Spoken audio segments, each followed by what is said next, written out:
आनंद मठ। आनंद मठ और ऋषियों की अनमोल धरोहर को संजोएं।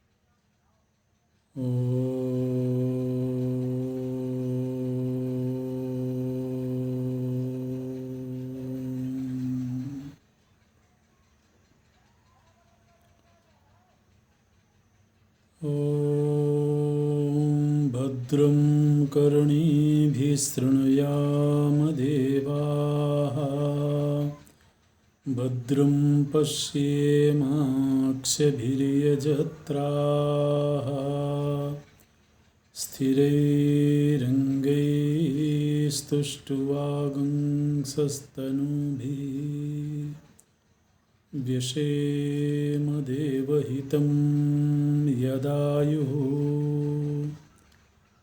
स्वस्ति न इन्द्रो वृद्धस्रवाः, स्वस्ति नः पूषा विश्ववेदाः, स्वस्ति नस्तार्क्ष्यो अरिष्टनेमिः,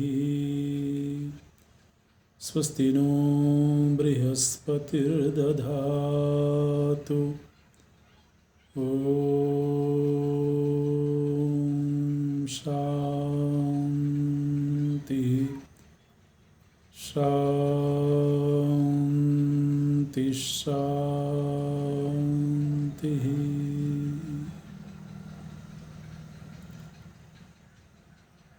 सच्चिदानन्दरूपाय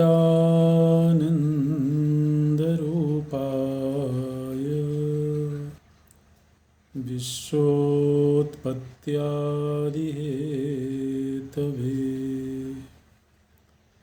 तापत्रयविनाशाय श्रीकृष्णाय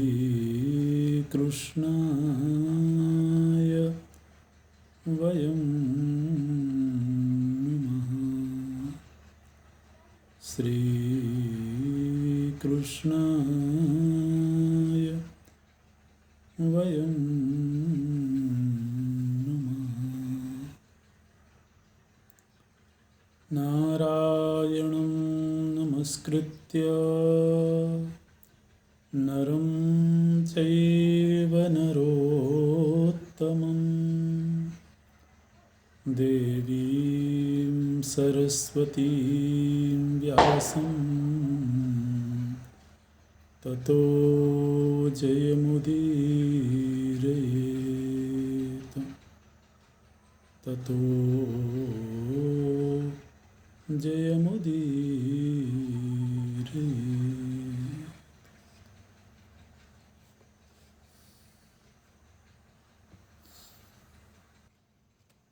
ब्राह्मण के गायों की रक्षा के लिए अर्जुन के द्वारा शर्त का उल्लंघन किया गया और उसके दंड के रूप में 12 वर्ष का वनवास अर्जुन को प्राप्त हुआ है। इस वनवास की यात्रा में सबसे पहले अर्जुन हरिद्वार गए हैं।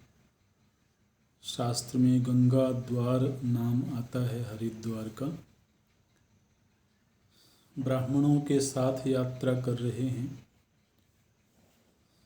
तो वहाँ जाकर के वैदिक अनुष्ठान यज्ञ आदि के कार्य करते हैं। एक दिन गंगा जी में स्नान करते हुए एक नाग कन्या के साथ उनका संयोग हुआ। नागलोक में गए और वहाँ उलूपी नाम की नाग कन्या से उनका विवाह हुआ। उससे इरावान नामक पुत्र की प्राप्ति हुई है अर्जुन को। और फिर पुनः अपने स्थान पर आकर के और तपश्चर्या में संलग्न हो गए। कुछ दिन हरिद्वार में रहने के बाद पुनः आगे तीर्थ यात्रा के लिए निकले हैं और अनेक तीर्थों की यात्रा अर्जुन के द्वारा की गई है। पूर्व दिशा की ओर गए हैं तो वहाँ मणिपुर नाम का एक नगर है, एक राज्य है। वहाँ के राजा हैं चित्रवाहन। तो चित्रवाहन की पुत्री चित्रांगदा के साथ में अर्जुन का एक विवाह हुआ है और वहाँ अर्जुन 1 वर्ष रहे हैं और चित्रांगदा से भी उन्हें एक संतान की प्राप्ति हुई है, जिसको कि उन्होंने वहीं छोड़ दिया था, क्योंकि चित्रांगदा के जो पिता थे उनके केवल एक पुत्री ही थी। तो उन्होंने इसी शर्त पर विवाह किया था कि मेरी पुत्री से जो संतान उत्पन्न होगी वो मेरी ही संतान बन करके रहेगी। तो अर्जुन ने उस पुत्र को वहीं छोड़ दिया है और फिर आगे गए हैं। अनेक तीर्थों की यात्रा करते हुए अर्जुन पहुँचे हैं प्रभास तीर्थ में। चित्रांगदा से जो पुत्र प्राप्त हुआ था उसका नाम रखा गया है बभ्रुवाहन। बभ्रुवाहन नामक पुत्र की प्राप्ति अर्जुन को हुई थी। और इसी तरह से यात्रा करते हुए प्रभास क्षेत्र में पहुँचे हैं अर्जुन। यह जो प्रभास क्षेत्र है यह प्राचीन काल से बहुत पवित्र तीर्थ के रूप में जाना जाता है। ये कुरुक्षेत्र में है, जहाँ पर कि महाभारत का युद्ध संपन्न हुआ है। उसी कुरुक्षेत्र में यह प्रभास तीर्थ है और पुराने समय से यहाँ लोग पितृतर्पण के लिए आते रहे हैं। बड़े बड़े मेले लगते रहे हैं। बहुत पवित्र सरोवर है, पवित्र तीर्थ है। तो वहाँ जब अर्जुन पहुँचे तो वहाँ पहले से ही भगवान श्री कृष्ण उस तीर्थ में आए हुए थे। अर्जुन की इस 12 वर्ष की जो वन की यात्रा है, इस यात्रा में मुख्य रूप से तीर्थाटन करते रहे हैं, तीर्थों की यात्रा करते रहे हैं और बीच बीच में यज्ञों का अनुष्ठान भी करते थे। तो प्रभास तीर्थ में जब पहुँचे हैं तो वहाँ श्री कृष्ण से उनका मिलन हुआ है और दोनों ही एक दूसरे से मिलकर के बहुत आनंदित हुए हैं। वहाँ कुछ दिन व्यतीत करने के बाद भगवान श्री कृष्ण अर्जुन को साथ में लेकर के द्वारिका चले गए। द्वारिका में अर्जुन रहने लगे और जिस समय पर भगवान अर्जुन को द्वारिका लेकर के गए थे उस समय पहले से ही प्रभु जी ने द्वारिका में खबर कर दी थी कि अर्जुन आ रहे हैं साथ में। तो पूरी द्वारिका को सजाया गया था अर्जुन के स्वागत में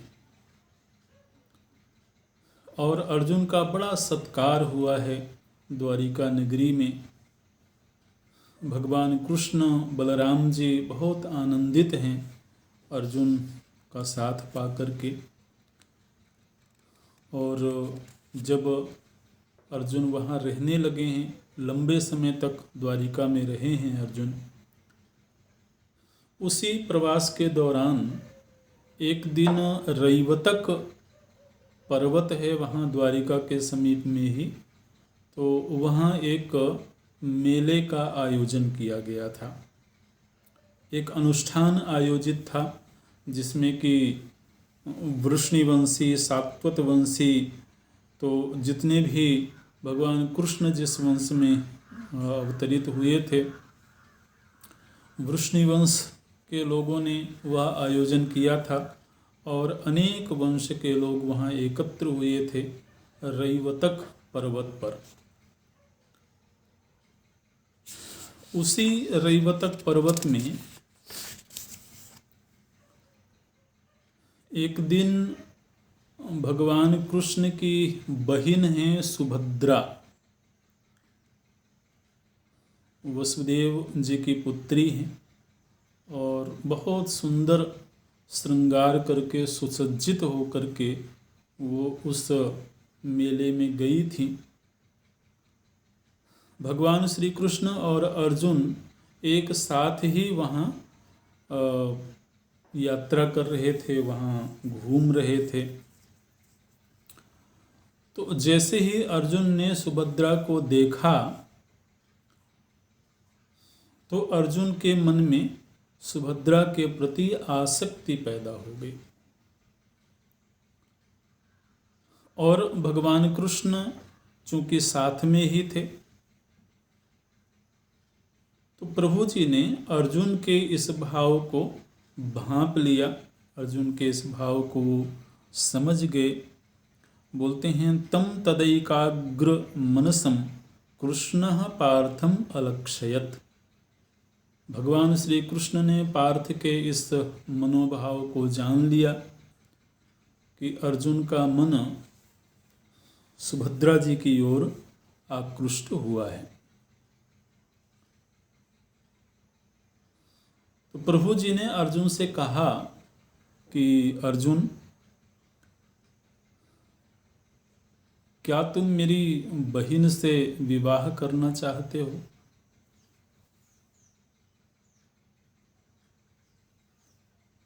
और यदि तुम्हारे मन में ऐसी कोई बात है तो तुम खुल करके मुझे बता दो। मैं अपने पिता वसुदेव जी से इस विषय में चर्चा करूंगा। तो अर्जुन ने कहा कि सुभद्रा जी से विवाह करना तो बड़े सौभाग्य की बात है। तो एक तरह से अर्जुन ने स्वीकृति दिया कि हाँ, मैं सुभद्रा जी से विवाह करना चाहता हूँ। अच्छा, तो प्रभु जी ने कहा अर्जुन से कि अर्जुन, क्षत्रियों का विवाह तो स्वयंवर की विधि से होता है, लेकिन स्वयंवर का जब भी आयोजन होता है तो उसमें ये कोई निश्चित नहीं है कि वह कन्या किसका वर्ण करेगी। चाहे भले से पहले से हम यह तय कर लें और हम अपनी बहन को ये सलाह भी दे दें कि यदि स्वयंवर का आयोजन होता है तो तुम उसमें अर्जुन का ही वर्ण करना, लेकिन फिर भी स्वयंवर के समय क्योंकि स्वयंवर तो तभी होगा जब अनेक देशों के राजा वहाँ आएंगे, अनेक देशों के राजकुमार आएंगे। स्वयंवर तो इसी तरह से आयोजित होता है। तो अब उस समय पर उस कन्या के मन में कौन सा भाव आ जाए, इसका कुछ भी पता नहीं है। स्वयंवर क्षत्रियाणाम विवाह पुरुषर्षभ सच संशयितः पार्थ स्वभावस्या निमित्ततः। तो स्वयंवर में सुभद्रा जी तुम्हारा ही वर्ण करेंगी ऐसा निश्चित नहीं है। दूसरा, क्षत्रियों के लिए जो विहित विवाह है वो ये है कि वो युवक उस युवती को बलात् हरण करके ले जाए और फिर उससे विवाह कर ले। यह भी शास्त्र सम्मत ही है, क्षत्रियों के लिए ऐसा करने विहित है। भगवान कृष्ण अर्जुन को ये सलाह दे रहे हैं कि अर्जुन, मैं ये चाहता हूँ कि तुम सुभद्रा जी को हरण करके ले जाओ क्योंकि यही तरीका मुझे उचित मालूम पड़ता है। 3 तरीके हो सकते हैं। एक तो स्वयंवर का आयोजन हो, एक तरीका वो है। दूसरा तरीका ये है कि वर पक्ष के द्वारा वधू पक्ष को धन दिया जाए शुल्क के रूप में और उसके बदले में वधू पक्ष के लोग कन्यादान कर दें। चूँकि वृष्णिवंशियों के पास में धन की कोई कमी नहीं है और वो अपनी पुत्री को शुल्क लेकर के किसी को देंगे ऐसा भी जरा मुश्किल है। स्वयंवर की जहाँ तक बात है तो स्वयंवर में उस लड़की के मन में उस दौरान क्या भाव आ जाए, वो किसका वर्ण कर ले, इसका कोई ठिकाना नहीं है। इसलिए जो तीसरा तरीका दिखाई देता है वो है कि बलात् हरण करके ले जाएं, तो ऐसा करना ठीक लगता है। भगवान बोलते हैं अर्जुन को, सत्वम अर्जुन कल्याणीं प्रसह्य भगिनी मम हर स्वयंवरे ह्यस्याः को वै वेद चिकीर्षितम्। तो अगर मेरी राय तुम मानो तो तुम उसका हरण करके ले जाओ। अर्जुन ने कहा ठीक है। लेकिन अब भगवान कृष्ण और अर्जुन दोनों ने मिलकर के ये तय किया कि इस समय पर महाराज युधिष्ठिर हैं, इसलिए इस संदर्भ में महाराज युधिष्ठिर की स्वीकृति जरूरी है अगर ऐसा कार्य किया जाए, क्योंकि ये संबंधी भी हैं, आपस में एक संबंध भी है। कुंती जी वसुदेव जी की बहन है, तो ऐसी स्थिति में हरण करके ले जाना क्या उचित होगा या नहीं होगा, इसमें महाराज युधिष्ठिर की सलाह, युधिष्ठिर जी की आज्ञा कम से कम लेना जरूरी है। तो प्रभु जी ने एक शीघ्रगामी दूत को भेजा इंद्रप्रस्थ और सारा प्रसंग युधिष्ठिर जी को सुनाया गया और महाराज युधिष्ठिर जी के द्वारा इस कार्य की स्वीकृति मिल गई। अब जब स्वीकृति मिल गई तो प्रभु श्री कृष्ण जी ने भी अर्जुन को हरण की अनुमति दे दी।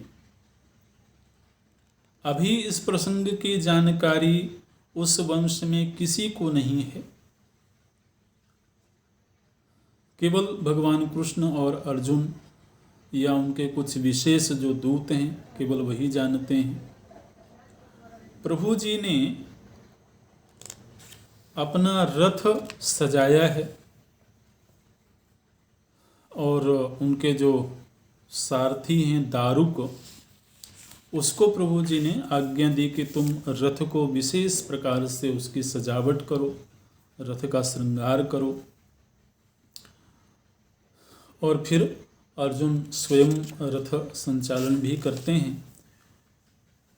एक दिन सुभद्रा जी वहीं रैवतक तीर्थ में गई हुई थी, पूजा के लिए गई थी और अर्जुन ने वहाँ पर बलात् सुभद्रा जी को रथ में बिठा लिया। चूँकि वो राजकुल की कन्या थी, इसलिए उनके अंगरक्षक भी साथ में चलते थे, सेनाएं भी साथ में चलती थी।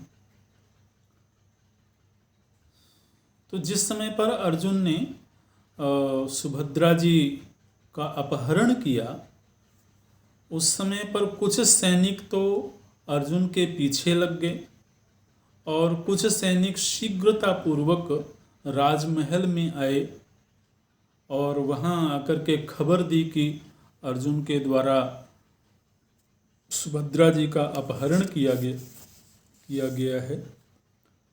हालांकि इस अपहरण का सुभद्रा जी ने स्वयं कोई प्रतिवाद नहीं किया, और यहाँ ऐसा भी प्रसंग नहीं है कि इस संदर्भ में भगवान कृष्ण और सुभद्रा जी की आपस में कोई सम्मति हुई है, कोई वार्ता हुई है, ऐसा भी यहाँ नहीं देखने को मिलता है। लेकिन सुभद्रा जी के मन में शायद ये स्वीकृति रही हो, इसलिए उन्होंने स्वयं तो कोई प्रतिवाद नहीं किया, उनके सैनिकों ने प्रतिवाद किया। और सैनिक जब वहाँ आए हैं राजभवन में, द्वारिका में जो राजभवन बना हुआ है, वहाँ पर जो राजसभा है उसका नाम है सुधर्मा सभा, सुधर्मा। तो वहाँ पर स्वयं बलराम जी उपस्थित हैं और अनेक योद्धा उस सभा में उपस्थित हैं। जैसे ही लोगों को खबर मिली है कि सुभद्रा जी का अपहरण किया गया है, बहुत शीघ्रतापूर्वक सभी लोग तैयार होने लगे हैं कि ऐसा तो नहीं होना चाहिए, तो बड़े अपमान की बात होगी कि राजकुल की कन्या का इस तरह से अपहरण हो जाए। तो सभी लोग युद्ध के लिए तैयार होने लगे, अपने अपने रथ सजा लिए, सेनाओं को तत्काल तैयार किया गया। और जब सभी लोग चलने को उद्यत हुए, ये सारी अचानक घटना घट रही है, लोग युद्ध के लिए तैयार हो रहे हैं, कोलाहल हो रहा है पूरी सभा में। स्वयं बलराम जी बड़े क्रुद्ध हुए, लेकिन सभी ने देखा कि भगवान कृष्ण बड़ी शांति के साथ में अपने आसन पर बैठे हुए हैं। उनकी ओर से इस घटना को लेकर के किसी भी प्रकार की कोई प्रतिक्रिया नहीं, सहज भाव से, शांत भाव से भगवान कृष्ण बैठे हुए हैं। तो बलराम जी ने सभी को रोक दिया। जो लोग एकदम से सन्नद्ध हो रहे थे, तैयार हो रहे थे चलने के लिए, तो उस समय पर बलराम जी ने सभी को डांट करके रोक दिया और उन्होंने कहा कि देखो, केशव तो कुछ बोल नहीं रहे हैं, और इनकी सलाह लिए बिना तो हम युद्ध के लिए भी एकदम से नहीं चल सकते हैं। इसलिए पहले हम सभी के लिए जरूरी है कि इस विषय में कृष्ण क्या कहना चाहते हैं। वनमाली तथा क्षीबः कैलास शिखरोपमः नीलवासा मदोत्सिक्त इदम वचनमब्रवीत। बलराम जी गौरवर्ण हैं और नीले वस्त्र धारण करते हैं, तो उन्होंने कहा कि किमिदम कुरुथा प्रज्ञाः तूष्णीभूते जनार्दने अस्य भावम अभिज्ञाय संक्रुद्धा मोघगर्जिताः। तो बोलते हैं कि जब तक कि केशव के द्वारा कोई सलाह नहीं दी गई है, आप लोगों को इस तरह से युद्ध के लिए तैयार नहीं होना चाहिए। इसीलिए सभी लोग शांत हो जाएं पहले, और श्री कृष्ण का क्या अभिप्राय है वो पहले जानना जरूरी है। फिर सीधे भगवान कृष्ण को संबोधित करते हुए बलराम जी बोलते हैं कि कृष्ण, तुम चुप क्यों बैठे हुए हो? इतनी बड़ी घटना घट गई और अर्जुन जो कि हमारा अपना सगा ही है, उसके द्वारा ऐसा कृत्य किया गया है। कोई हमारा दुश्मन होता, कोई दूसरा अपरिचित व्यक्ति ऐसा करता तो फिर भी बात समझ में आती, लेकिन अर्जुन के द्वारा ऐसा कार्य किया गया। को ही तत्रैव भुक्त्वान्नं भाजनं भेत्तुमर्हति। अरे कौन ऐसा व्यक्ति है जो जिस थाली में भोजन करे उसी थाली में छेद कर दे। अर्जुन इतने दिनों से हमारे घर में रह रहा था और इतनी आत्मीयता के साथ हमने अर्जुन को अपने घर में रखा, और अब उसने हमारी बहन का अपहरण कर लिया। तो ये बहुत ही असभ्य कार्य किया है अर्जुन ने। और गोविंद, अर्जुन को तो मैं किसी भी तरह से छोड़ूंगा नहीं। अर्जुन के द्वारा यह किया गया कार्य पूरी तरह से अन्यायपूर्ण है और मैं ज़रूर उसका बदला लूँगा। लेकिन पहले तुम कुछ बोलो, इस विषय में तुम्हारी क्या सलाह है?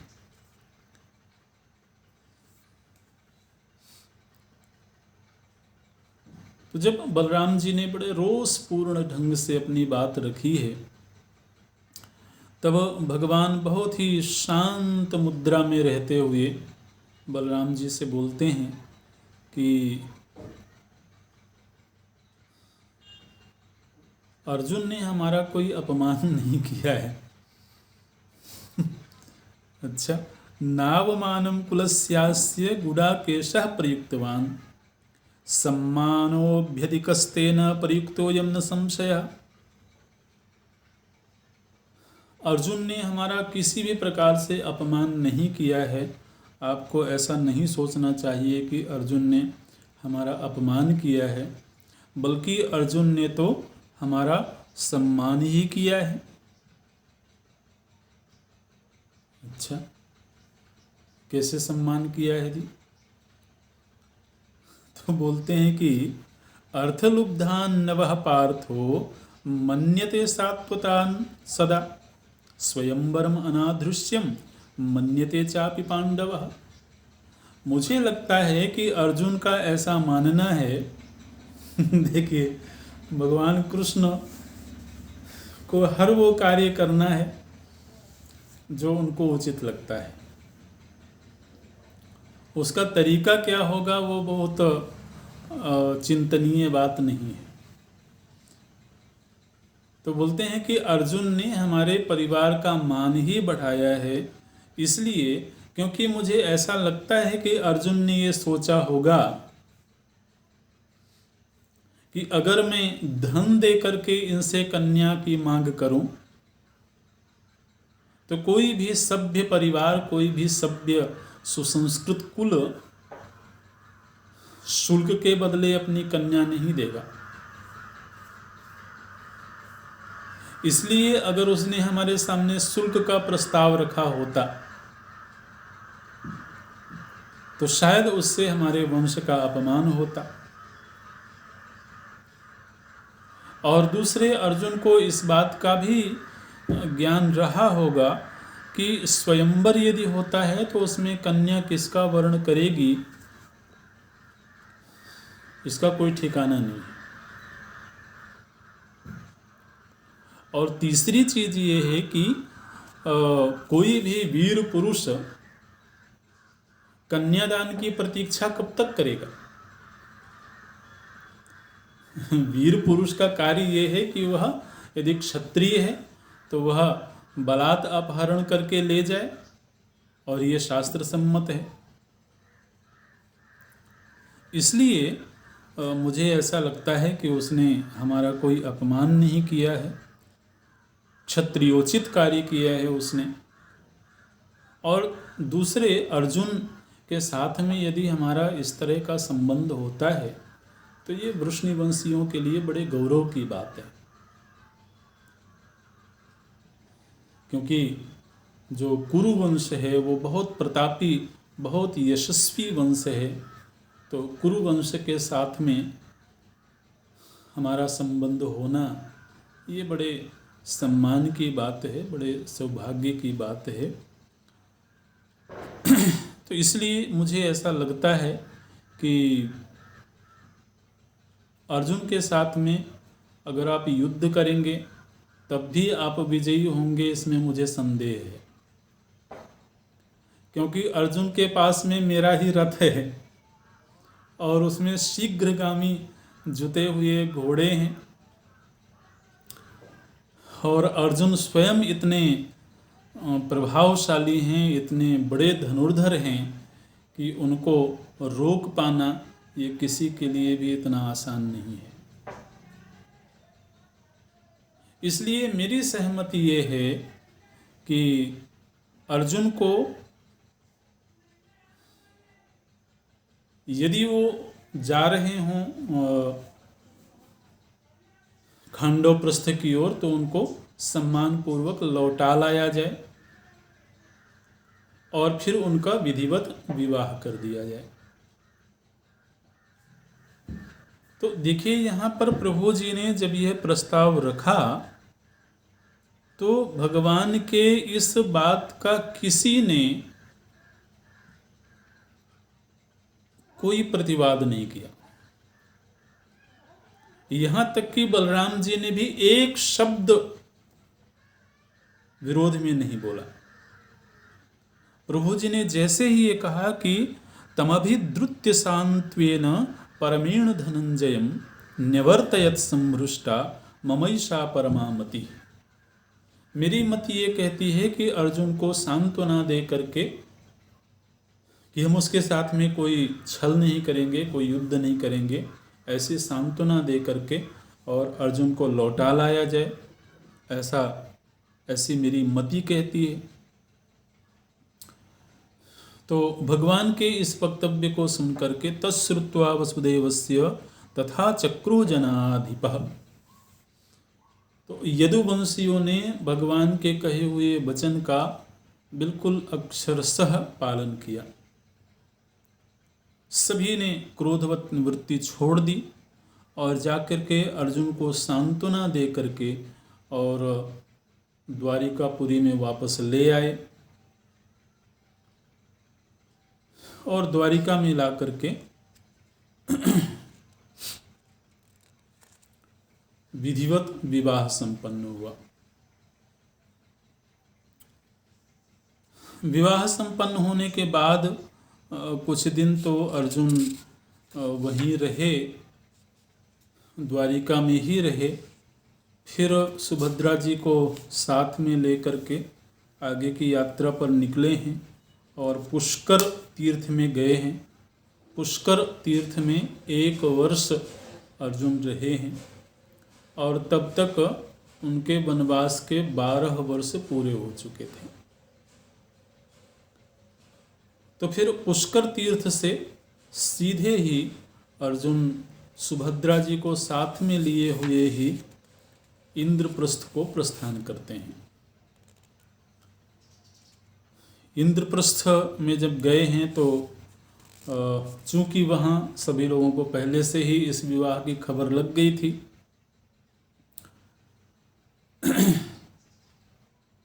तो अर्जुन ने सभी भाइयों को, युधिष्ठिर जी को, भीम जी को जाकर के प्रणाम करते हैं और बहुत प्रेम के साथ में एक दूसरे से मिलते हैं। लेकिन अर्जुन को इस बात की आशंका थी कि इस विवाह से द्रौपदी जी प्रसन्न नहीं होंगे, इसलिए अर्जुन ने आरंभ में ही सुभद्रा जी को द्रौपदी जी के सन्मुख नहीं किया, अलग से ले जाकर के उनको निवास दिया सुभद्रा जी को। और अर्जुन जब द्रौपदी जी के पास गए तो द्रौपदी जी बड़े क्रोध में थी और यहाँ पर बोलते हैं तम द्रौपदी प्रत्युवाच प्रणयात कुरुनंदनम तत्रैव गच्छ कौन्तेय यत्र सा सात्वतात्मजा सुबद्धस्यापि भारस्य पूर्वबन्धा श्लथायते। तो अर्जुन से द्रौपदी जी बोलती हैं कि पार्थ, तुम अब यहाँ क्यों आए हो? तुम तो वहीं जाओ जहाँ सात्वत कन्या है। तो इस तरह से अपना कोप उन्होंने, अपना क्रोध प्रकट किया है। और क्रोध प्रकट करके वो विलाप करने लगी द्रौपदी जी। बोलते हैं तथा बहुविधम कृष्णाम विलपंतीम धनंजय सांत्वयामास भूयश्च क्षमयामास चासकृत। तो अर्जुन ने बार बार द्रौपदी जी से क्षमा याचना करी है, उनको शांत करने का प्रयास किया है और द्रौपदी जी से क्षमा मांगी है अर्जुन ने। और बाद में सुभद्रा जी को ग्वालिनी का वेश धारण करवा करके और माता कुंती और द्रौपदी जी के पास में अर्जुन ने भेजा है, ग्वालिनी के वेश में भेजा है। बोलते हैं पार्थ प्रस्थापयामास कृत्वा गोपालिका वपुः। सुभद्रा जी सुंदर तो हैं ही, लेकिन साथ ही बड़ी गुणवती हैं, बड़ी सुशील हैं, बड़ी विनम्र स्वभाव की हैं। इसलिए सुभद्रा जी जब माता कुंती के पास गई हैं तो माता कुंती के चरणों को स्पर्श करके उन्होंने प्रणाम किया है। और कुंती जी के पास में ही द्रौपदी जी बैठी हुई थी, तो द्रौपदी जी को भी उन्होंने चरण छू कर के प्रणाम किया है। बोलते हैं बवंदे द्रौपदीं भद्रा प्रेष्याहमिति चाब्रवीत। तो द्रौपदी जी को चरण छू करके प्रणाम किया सुभद्रा जी ने और फिर बोलती हैं कि हे देवी, मैं आपकी दासी हूँ। इस तरह से तो व्यक्ति कई बार अपने शत्रु का दिल भी जीत सकता है अगर उसके व्यवहार में विनम्रता हो, उसके व्यवहार में अगर सौशील्य हो। और अर्जुन इस बात को जानते हैं कि चाहे भले द्रौपदी जी के मन में क्रोध का भाव हो, लेकिन सुभद्रा जी का जो व्यवहार है, उनकी जो विनम्रता है, इससे निश्चित रूप से वो क्रोध बहुत लंबे समय तक नहीं रहेगा।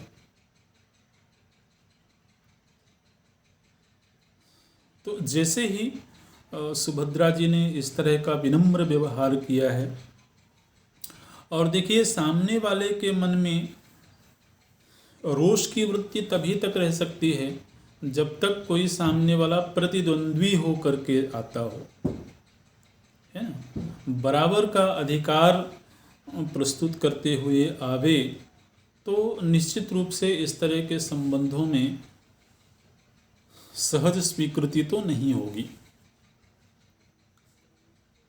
लेकिन सुभद्रा जी हालांकि बड़े ऊंचे कुल की हैं, स्वयं भगवान कृष्ण की बहन है, बलराम जी की बहन है, लेकिन उन्होंने अपनी विनम्रता से, अपने शील स्वभाव से द्रौपदी जी के क्रोध को शांत कर दिया और द्रौपदी जी ने तुरंत खड़े होकर के उनको गले लगा लिया। बोलते हैं प्रत्युत्थाय तदा कृष्ण स्वसारं माधवस्य च परिष्वज्यावदत् प्रीत्या निसपत्नोऽस्तु ते पतिः तथैव मुदिता भद्रा ताम वाचैवमस्त्विति। तो इस तरह से द्रौपदी जी के द्वारा सुभद्रा जी को सहर्ष स्वीकार किया गया है। माता कुंती तो इस संबंध से पहले से ही प्रसन्न हैं। अच्छा, कुछ दिनों के बाद में भगवान कृष्ण, बलराम जी और वृष्णिवंश के अनेक लोग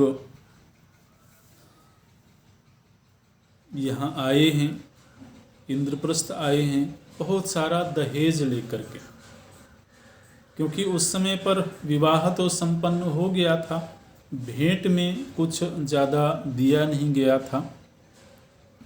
इसलिए भगवान कृष्ण स्वयं दहेज का बहुत सारा धन और बहुत सारे रथ, यहाँ तो बड़े विस्तार से वर्णन है, हाथी घोड़े रथ दास दासियाँ रत्न आभूषण आदि भगवान कृष्ण स्वयं लेकर के आए हैं और अपनी विनम्रता को उन्होंने प्रकट किया है, अपने सौभाग्य को प्रकट किया है कि इस वंश में हमारा एक रिश्ता तो पहले से था ही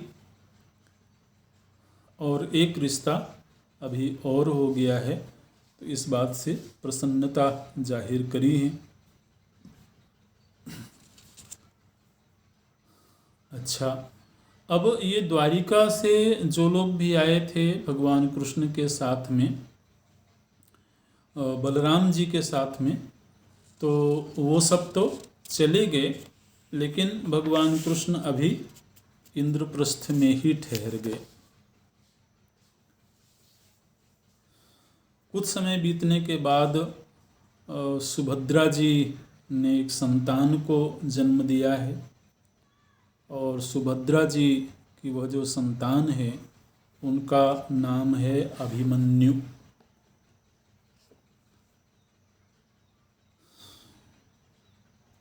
अभिमन्यु क्यों नाम रखा गया है, तो बोलते हैं अभिश्च मन्युमांश्चैव ततस्तमरिन्मर्दनम अभिमन्युमिति प्राहुः अर्जुनीम पुरुषर्षभम। अभिमन्यु इसलिए नाम रखा गया कि अभि मतलब निर्भय और मन्यु मतलब क्रोध पूर्वक लड़ने वाला।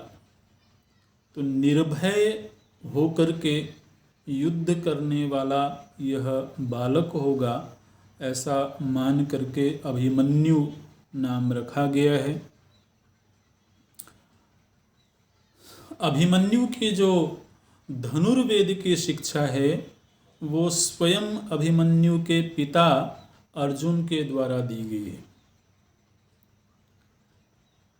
और ये भी हमको याद रखना है कि पांडवों ने बहुत पहले ही धौम्य ऋषि को अपने पुरोहित के रूप में वर्ण कर लिया था, तो वो धौम्य ऋषि अभी भी पांडवों के साथ ही रह रहे हैं। तो धौम्य ऋषि के द्वारा उनको वेदों की शिक्षा दी गई है और स्वयं अर्जुन के द्वारा धनुर्वेद की शिक्षा दी गई है।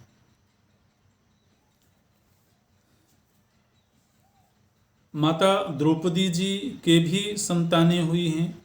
पांचों पांडवों से एक एक वर्ष के अंतराल में एक एक संतान की प्राप्ति हुई है। तो द्रौपदी जी को भी 5 संतानें प्राप्त हुई हैं।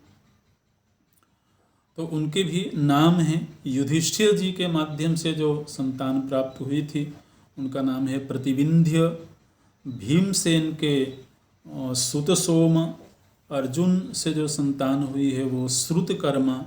नकुल से शतानीक और सहदेव से श्रुतसेन। तो इन 5 पुत्रों का भी जो वेद ज्ञान है, वेद का ज्ञान है, वो तो धौम्य ऋषि के द्वारा प्राप्त हुआ है, लेकिन धनुर्विद्या की शिक्षा इन लोगों को भी अर्जुन से ही प्राप्त हुई है। तो ये भी हम लोगों को जानना चाहिए कि अर्जुन उनके गुरु के रूप में भी हैं धनुर्विद्या की शिक्षा के क्षेत्र में।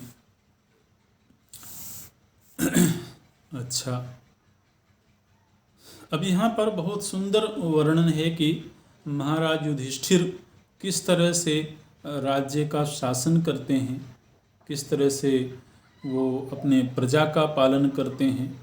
और युधिष्ठिर जी का जो शासन काल है वो शासन काल लगभग वैसा ही है जैसा कि त्रेता युग में राम राज्य था। युधिष्ठिर जी के प्रति प्रजा बहुत सम्मान का भाव रखती है। माने यहाँ पर ऐसा वर्णन आया है कि आश्रित्य धर्मराजानं सर्वलोको वसत सुखम पुण्य लक्षण कर्माणम स्वदेहमिव देहिनः। बहुत सुंदर दृष्टांत दिया गया है। जिस तरह से किसी जीव को अपने पुण्य कर्मों की वजह से स्वस्थ और सुंदर शरीर की प्राप्ति होती है। दृष्टांत क्या देते हैं? पुण्य लक्षण कर्माणम स्वदेहमिव देहिनः। जिस तरह से अपने पुण्य कर्मों की वजह से किसी जीव को एक स्वस्थ शरीर की प्राप्ति होती है और उस शरीर में रह करके वह सुख का अनुभव करता है, ठीक इसी तरह से उस समय की प्रजा को अपने राजा की प्राप्ति हुई। जिस राजा के शासन में रहते हुए प्रजा सुख का अनुभव करती है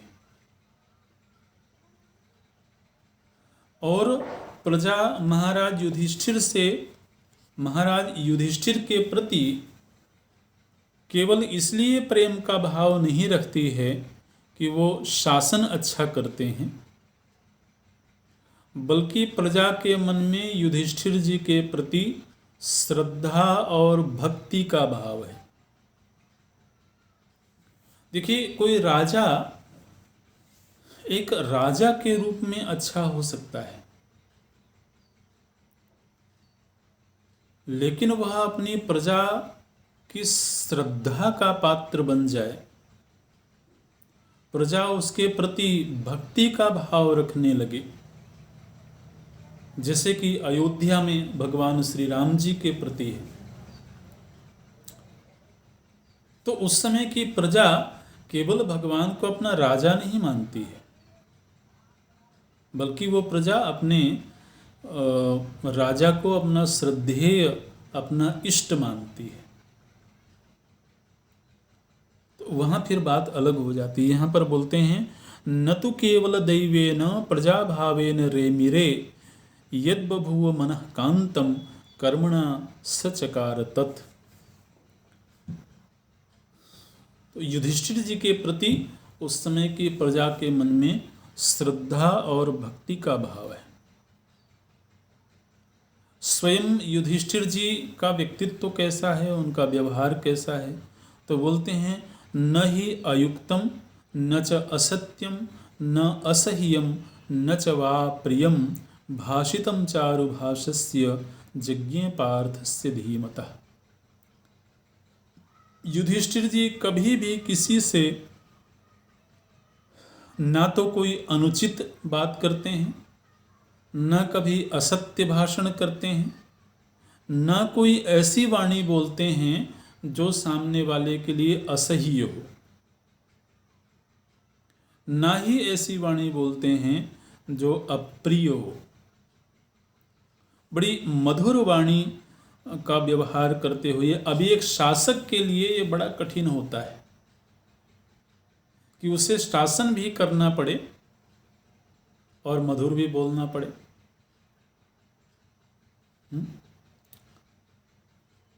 ये तभी हो सकता है जबकि प्रजा उस शासक के प्रति भक्ति का भाव रखती हो, है ना। अन्यथा तो लोगों को अनुशासित रखना ये बड़ा कठोर कार्य होता है। मानव की सहज प्रवृत्ति उस श्रृंखलता की है। मनुष्य के भीतर पाशविक वृत्ति भी है और किसी श्रृंखला में बद्ध होकर के रहना किसी के लिए सहज स्वीकार्य नहीं होता है। किसी भी अनुशासन में रहना बड़ा कठिन होता है। ऐसी स्थिति में प्रेम पूर्वक व्यवहार करते हुए लोगों को अनुशासन में रखना, ये अपने आप में बड़ा कठिन काम है। लेकिन ऐसा हुआ है, इतिहास में ऐसे राजा हुए हैं। तो बहुत सम्मान करते हैं महाराज युधिष्ठिर का। भगवान कृष्ण अर्जुन के साथ लंबे समय तक इंद्रप्रस्थ में रहे और इसी प्रवास के दौरान एक घटना घटी है। वो घटना ये है कि एक दिन अर्जुन और भगवान कृष्ण महाराज युधिष्ठिर जी से आज्ञा लेकर के यमुना विहार के लिए गए हुए थे। इंद्रप्रस्थ यमुना जी से बहुत दूर नहीं है, तो यमुना विहार के लिए गए हुए थे और वहाँ ये लोग विहार कर रहे थे। उसी समय पर अग्निदेव ब्राह्मण वेश में उपस्थित हुए भगवान कृष्ण और अर्जुन के पास में, दोनों साथ साथ ही बैठे हुए थे। तो अग्निदेव ब्राह्मण के वेश में उपस्थित हुए और अग्निदेवता ने कहा कि मुझे बहुत भूख लगी हुई है, आप लोग मेरे भोजन की व्यवस्था करें। तो अर्जुन ने पूछा कि आपको कौन सा भोजन दें हम, आपके लिए उचित भोजन क्या है। तो अग्नि देवता ने फिर अपनी पहचान बता दी और उन्होंने कहा कि मैं अग्नि हूँ और मैं अतृप्त हूँ, तो मुझे खांडव वन चाहिए। उस समय पर खांडव जो वन था, वहाँ एक हिस्से में तो राजधानी बन गई थी साफ सुथरा करके, लेकिन एक बहुत बड़ा क्षेत्र था जिसमें बहुत घना जंगल था, वन था। तो अग्नि देवता ने कहा कि इस वन का भोजन मुझे करना है और ये तुम ही लोग हो जो मुझे भोजन दे करके संतुष्ट कर सकते हो। इस खांडव वन को मेरे हवाले करके, क्योंकि मैं जब जब इस खांडव वन का आहार करता हूँ तब तब इंद्र के द्वारा इसकी रक्षा कर ली जाती है। जब जब मैं इस खांडव वन को जलाने की चेष्टा करता हूँ तब तब इंद्र के द्वारा मूसलाधार वर्षा की जाती है और मैं असंतुष्ट रह जाता हूँ। इसलिए आप लोगों को ये प्रयत्न करना है कि जिस समय पर इस खांडव पृष्ठ का मैं दाह कर रहा हूँ उस समय पर अगर इंद्र के द्वारा वर्षा की जाए तो वह जल इस वन के ऊपर न गिरने पावे। ये अपने पराक्रम से आप लोगों को यह कार्य करना है, ताकि 7 बार ऐसा हो चुका था कि अग्नि के द्वारा खांडव वन को जलाने का प्रयास किया गया, लेकिन हर बार इंद्र देवता ने रुकावट पैदा कर दी। तो इसलिए मैं आपके पास आया हूँ। तो यहाँ पर महाराज जन्मेजय के द्वारा प्रश्न पूछा गया है कि ये अग्नि देवता खांडव का दाह क्यों करना चाहते हैं। तो उस पर एक छोटा सा प्रसंग है, अगली कक्षा में देखेंगे। अभी यहाँ पूरा करते हैं। ओम पूर्णमदः पूर्णमिदं पूर्णात् पूर्णमुदच्यते पूर्णस्य पूर्णमादाय पूर्णमेवावशिष्यते। ओम शांति शांति शांति। हरि ओम श्री गुरुभ्यो नमः। हरि ओम।